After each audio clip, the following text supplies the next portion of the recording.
Good morning from Morocco. I'm Fatima Outaleb, representing MENA region at the Global Network of Women Shelters.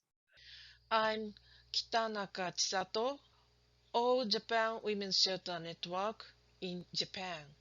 Hello, everyone. My name is Margarita Guiller.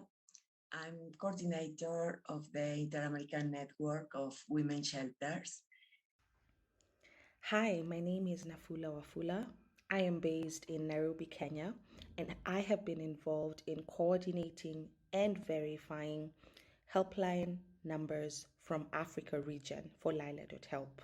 It is our duty as human rights and women's rights activists and defenders to double efforts to make all policymakers at all levels admit and recognize that survivors and victims should be honored and respected for the courage and sacrifice it took them to endure and overcome their trauma. Our purpose at the Global Network of Women's Shelters, when we decided to create Lila Helpline, is first of all to ensure the safety and security of the victims, but also to provide them with the support and help to cope and recover to the point where they feel they are back or on track with their lives. MENA, like all other regions, has suffered from COVID.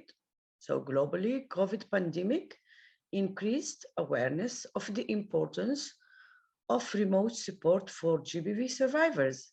There has been long-standing recognition among practitioners for GBV helplines as a first point of support, which still remains inaccessible for many survivors in many parts of the world.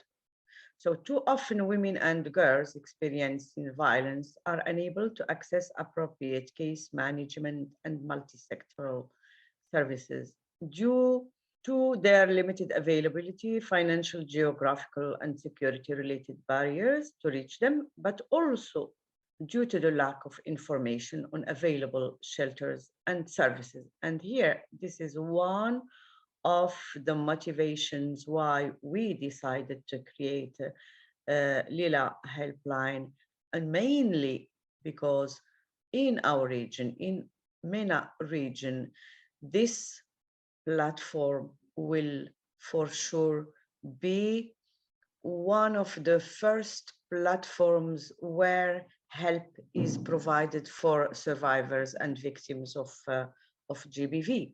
So we have set, of course, criteria for shelters and crisis centers that should all be in line with the human rights norms and values.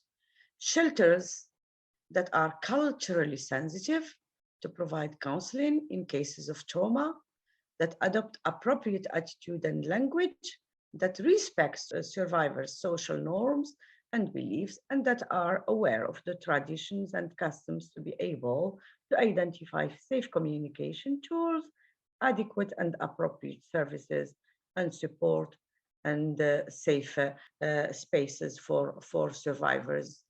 We at the Global Network of Women Shelters and we in MENA regions, and here I allow myself to speak on behalf of women's shelters and crisis centers in MENA region I'm representing.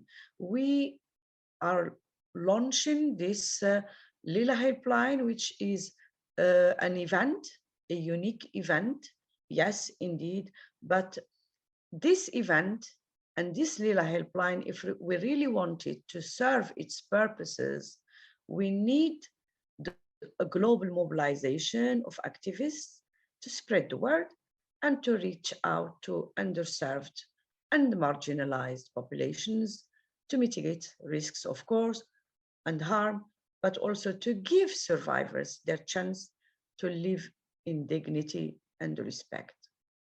The floor is yours. In Japan, there are not enough organizations and institutions that provide full-fledged support for a wide variety of victims. and it is not easy to find that information and reach supporters. Therefore, we have collected information on reliable support groups here on Lila.help, such as NGOs that support young women away from abusive families, shelters that help foreigners, hotlines with phone and online chat in 9 languages,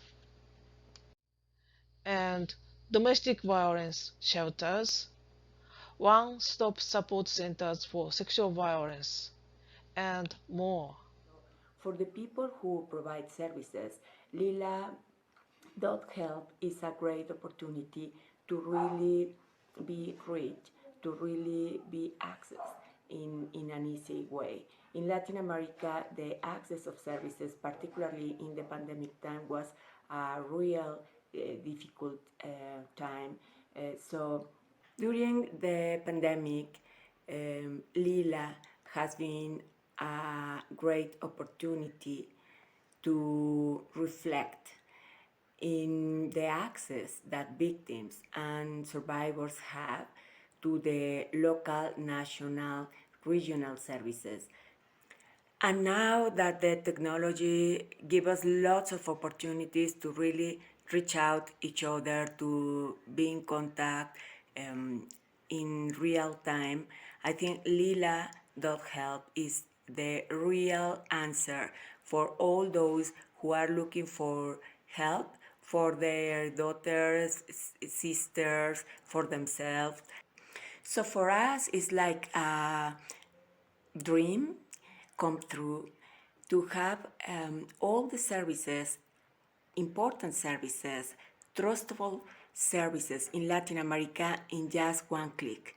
That is so important. I feel honored to be part of this effort, and also I can say that I feel proud of all these local, national services that really want to get stronger, that join to our voices and this global effort of the global network of women shelters.